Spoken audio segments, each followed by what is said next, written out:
Hey guys, so an actor by the name of Matthew Walters has sent me a really creative review of the Power of the Daleks DVD, basically examining, did this DVD do justice to the awesome story that it presented? I just thought his review was really creative. He's no longer doing Doctor Who content on his channel, so I thought I'd give him a bit of a shout out. So I hope you enjoy. The rest of the Emoji episode game segments will be coming out on Wednesdays, so make sure you check back in on those days as well, or they are already out and linked up above. Let's get into the review.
Find me over.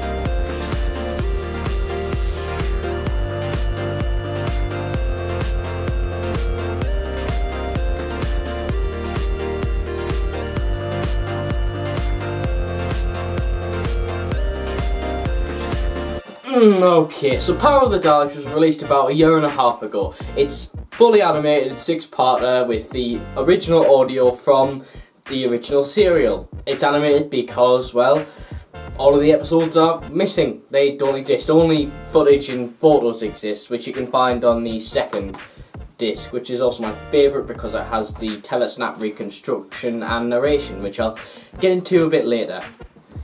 It's Patrick Troughton's first ever story, so you can see why it was animated, and it's the first DVD and only DVD to have done this so far, where they've fully animated every story, not just one or two, and it's a shame they haven't done any more recently. That's kind of, I'll get on to that later.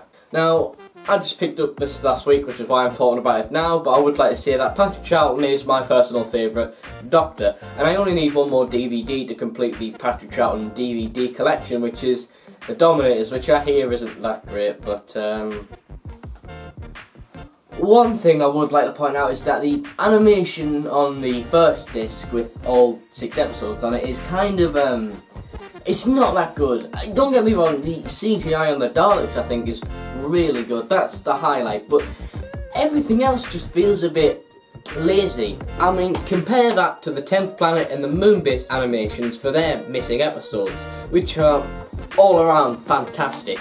I've really wished the company that did these did Power of the Daleks, because frankly, well, it just doesn't work, and it's...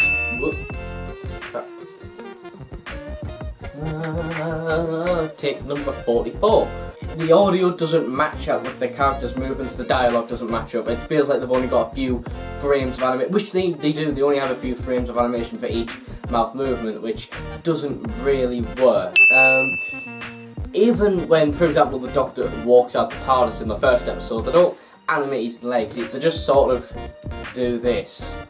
Sometimes there's just random bits of audio with nothing happening, and it just doesn't work as well, because it's not really edited the same, it's not filmed the same, should I say, for the animation, which I know is hard to do, but they didn't really make much of an effort to replicate because it doesn't feel, because the 60s era especially, it's filmed in a very different way because of budgetary reasons. I believe they don't want to use too much film, so most of it was just like long takes, but in the animation it's just sort of cut. This does, however, bring me on to the one good thing I can say about the animation, which I did briefly mention, is the Daleks themselves. The Daleks are fantastic, the CGI work. It is quite creepy how they've managed to actually make them, and I don't think anyone could do it better than what they did if it were going to be animation for the Daleks. If you're ever going to animate either of the Daleks or the Daleks Master Plan, use these guys for the Daleks and then use the company that did the Moonbase and 10th Planet to do the rest. To be honest, the most interesting thing about the DVD is actually the extras on disc 2, because it's interesting, well, first of all, to see the footage, the surviving footage and the photos involved in the behind the scenes as well, people, the interviews and that, which are always a treat. But also because on disc 2, I found out there's a telesnap reconstruction of the entire thing. It's not broken down into the episodes, it's just the entire thing slammed into 2 hours and 30 minutes, I think, with Polly narrating it. Which, to be honest, I saw a bit of it because I was a bit burned out by watching all 6 episodes in one go. So next time I watch this, I will watch the reconstruction because I think it's just 10 times better. Another thing I'd like to point out is that this is the only one that they've fully animated to date. I'm really surprised that they haven't decided to announce anything like Daleks Master Plan, like Evil of the Daleks, like Fury from the Deep, like Highlanders or whatever. You know, you would have thought they would have been popular enough to get animated episodes. So overall, I think I'll give the DVD itself about a 6 or 7 out of 10. The story itself, without the animation, is an 8 or 9 out of 10. But the animation, I think, does actually bring it down, which is a shame.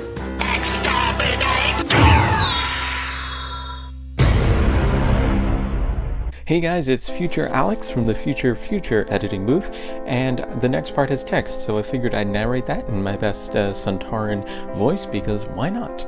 Enjoy. So we made an entire regeneration sequence, which featured a regeneration similar to that of the New Who regenerations. However, I completely messed up the regeneration clip by accident. The time it would take to redo the clip is way too long due to the fact that I have already spent ages on it, and I've got to take a break due to my exams. So here's a proposition, human scum. I'm going to show you the rest of the footage, and if enough people want me to complete the regeneration sequence, I will. So without further ado, the surviving footage, human scum.